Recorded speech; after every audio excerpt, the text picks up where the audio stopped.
What you see right here, ladies and gents, is the reveal of a brand new monsterverse titan. That's right, today on Goji Center we'll delve further into the characteristics of this new kaiju revealed in Netflix's Skull Island, studying its weapons, body attributes, intelligence, and even some of its dark characteristics that make it one of the most unique titans in the monsterverse. If you love to learn about monsters, dinosaurs, and more, then don't just sit there, man. Hit that subscribe button, like this video, and get ready to meet the new monsterverse kaiju, the Kraken.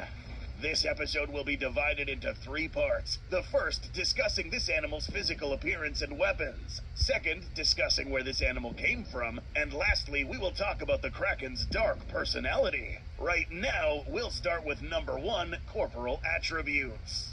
The Kraken, yes, that's what it's now officially called, is a monster of gigantic proportions that dwarfed Kong at the time in terms of mass. But how big is it? To find out, we must first note that this show is officially stated to take place in 1993. That's 2 years before the events of Skull Island, Birth of Kong, where this fella was approximately 200 feet or so in height. So, around this time, Kong was probably 180 to 190 feet in height, meaning that this monster, if compared to Kong, could have been reaching heights of more than 300 feet standing straight in this particular posture. Lengthwise, however, this animal would have been much more massive thanks to its tentacles and tail, measuring anywhere between 600 to 700 feet in length. Measuring this animal's length is a bit difficult due to some of the attributes we are about to discuss. There are around 4 segments to this animal to focus on. We see here that this animal seems to be a mishmash of several different creatures. A cephalopod-like titan with crustacean attributes seen in these massive pincers similar to those of a crab. These have sharp tips capable of piercing, stabbing, and are strong enough to get a hold of other kaiju such as Kong. We continue on to its 3 distinct sets of tentacles, each with unique abilities. The first set of tentacles seems to be the longest, even more so since it seems like these have elastic properties, allowing this animal to stretch its tentacles to extremely long distances, much further than the length of its overall body. This does not end here. These tips, as seen in this clip, have the ability to follow smaller organisms even if the squid's eyes are not locked in on the target. This leads us to believe that these particular tentacles are equipped with sensors which seek and follow sources of heat or detect movement that takes the form of stress, heartbeats, or vibrations or sound. We're still not done yet. These are also venomous and can inflict electric shocks. The energy emitted will most likely depend on the target, since we saw that this fellow was struck by these tentacles, but not struck by the amount of energy that was inflicted on Kong. If this guy was hit by this much energy, this dude would have been burned to a crisp. Therefore, it's safe to assume that this Kraken would actively regulate the amounts of energy released to each target, since there was really no real reason to shock this dude with as much energy as Kong.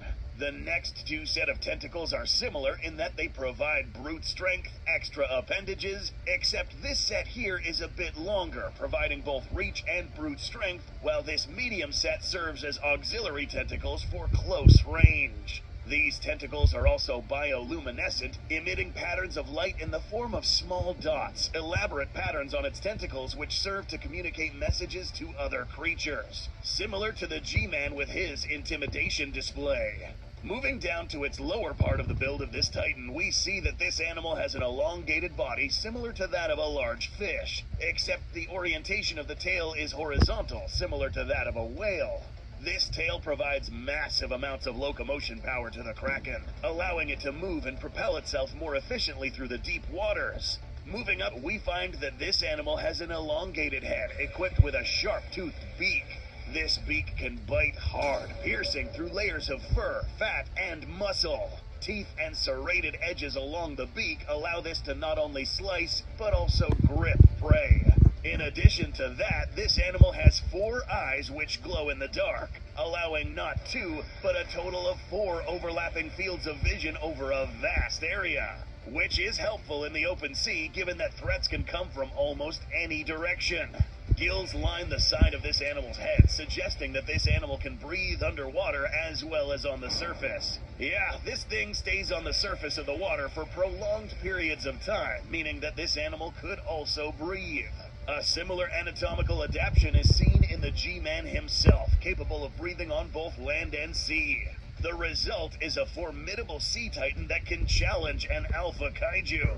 But there is more to this animal than just tentacles, claws, and beaks. It is now time to figure out where this titan came from. This is my comeback. Start yours at purdueglobal.edu.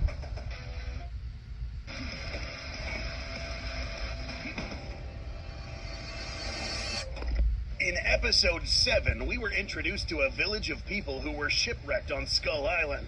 These people, along with this girl, were coexisting with Kong, who they saw as the king of this place. After a bloody encounter with these chameleon-like lizards, Kong went to wash his wounds at sea. Little did he know that he unwillingly woke up a monster that was dormant outside the shores of Skull Island, the Kraken. Now, where was this monster during the events of 1973, a whole 20 years earlier? In this show, the Kraken was pretty intolerant of any vessels or aircraft that would fly into Skull Island past its watery territory. So why didn't it bring these helicopters down 20 years earlier? It's possible that during these events there actually was a Kraken sleeping outside Skull Island this whole time. But it took something special to wake it up. The blood of another kaiju. But this doesn't explain where this animal originally came from. In the show, it was already theorized that Skull Island was in fact a biome that erupted from the depths of the Hollow Earth. Everything from vegetation to organisms, possibly including the Kraken. We've seen other creatures come up from the Hollow Earth as well, such as skull crawlers, the murder fish mentioned in Godzilla Dominion, Kamazots, etc. So, this animal was probably one of many that rose to the surface during any period of time before 1973. It was when it awoke when it started causing trouble, bringing us to part 3, the dark side of this kaiju. Real quick, this is another reminder to subscribe to Goji Shorts. If you are not, you're seriously missing out on these cool 3D animations showcasing kaiju and dinos. We've even got Bloop in here, dude. Okay, back to the video. If you saw the show, chances are that you will have already determined that this monster is of malevolent nature.